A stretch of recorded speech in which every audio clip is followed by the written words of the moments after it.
Working in a manufacturing facility, it's pretty unusual to work from home. Before COVID, this wasn't even really allowed.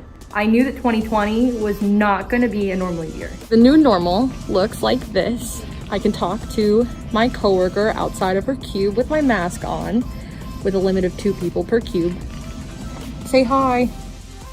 On the manufacturing floor, we don't always have the option of being socially distanced. One thing that we do is install plexiglass barriers between the people who are working. So one thing during the work from home time I was able to help with was quoting on our new automotive business. We were able to quote and win the business for one of our largest automotive customers in FSIP.